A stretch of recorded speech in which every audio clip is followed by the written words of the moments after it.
Assalamualaikum warahmatullahi wabarakatuh. Apa kabarnya teman-teman? Semoga dalam keadaan sehat dan tetap semangat.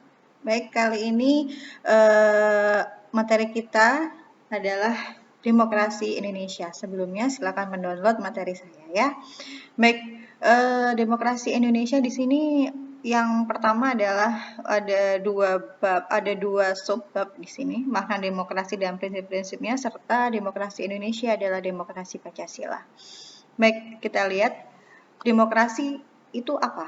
Nah, demokrasi ini merujuk pada konsep kehidupan negara atau masyarakat di mana warga negara dewasa turut berpartisipasi dalam pemerintahan melalui wakilnya yang dipilih. Pemerintahannya mendorong dan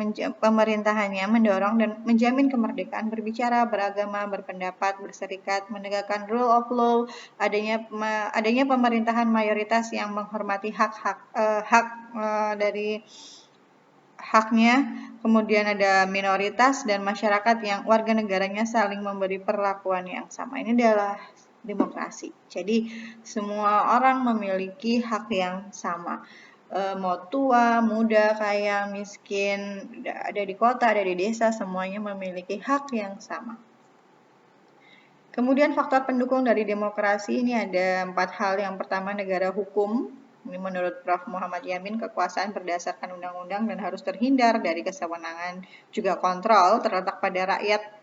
Jadi kontrolnya demokrasi itu terletak di rakyat, bukan pada polisi ataupun tentara. Nah, yang kedua adalah masyarakat madani, di mana masyarakat madani ini adalah masyarakat yang terbuka dan egalit.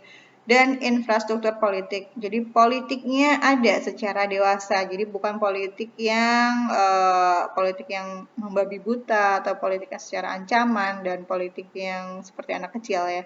Kalau nggak menang marah-marah. Jadi tidak seperti itu. Tapi politiknya politik yang bagus, politik secara dewasa.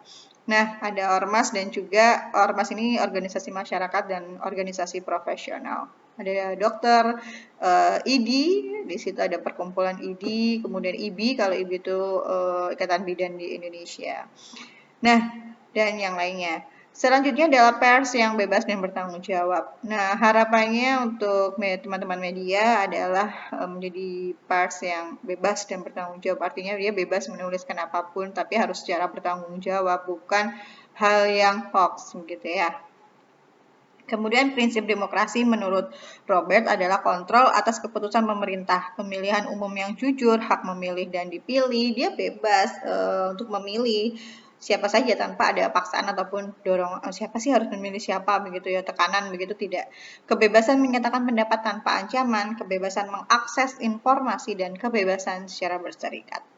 Aspek demokrasi Indonesia ini ada 3 hal. Jadi pemilu ini salah satunya adalah instrumen dalam pembentukan pemerintah. Kemudian susunan pemerintah, susunan kekuasaan negara dijalankan secara distributif begitu ya, untuk menghindari penumpukan kekuasaan atau dalam satu tangan dan wilayah. Kontrol rakyat ini merupakan relasi kekuasaan. Nah, tadi kan sudah dikatakan oleh Muhammad Yamin ya, kalau rakyat itu adalah salah satu kontrolnya.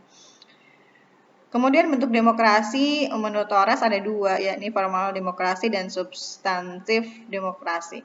Kalau formal ini menunjuk pada demokrasi dalam artian sistem pemerintahan.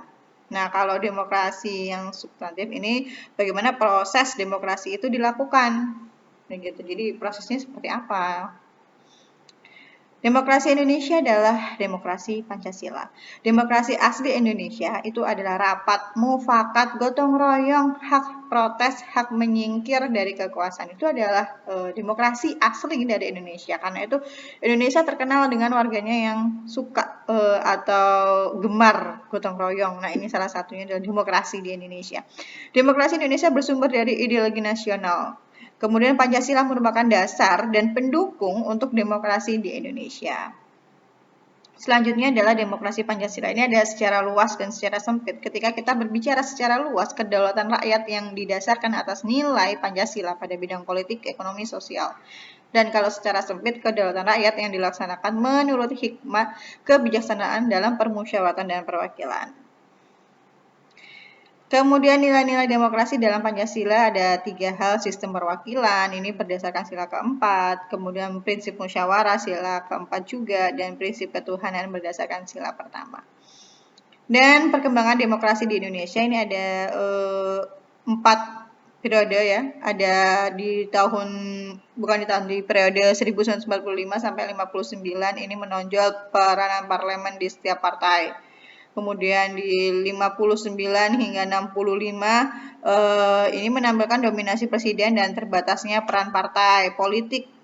Atau serta peran ABRI sebagai unsur sosial politik semakin meluas ya. Kemudian di periode selanjutnya era Orde Baru. Kemudian periode 99 sampai sekarang adalah masa demokrasi. Nah, kapan kalau masa reformasi itu akan kita jawab di video-video berikutnya ya. Oke, teman-teman, alhamdulillah sudah selesai materi kita hari ini, Demokrasi Indonesia bagian pertama. Semoga teman-teman bisa memahami apa yang saya paparkan, dan sekali lagi silakan untuk bertanya apabila tidak ada yang tidak mengerti, saya sebutkan nama dan NIM Anda. Dan juga jangan lupa untuk melihat linknya, karena saya juga sudah memberikan referensi di situ. Terima kasih. Assalamualaikum warahmatullahi wabarakatuh.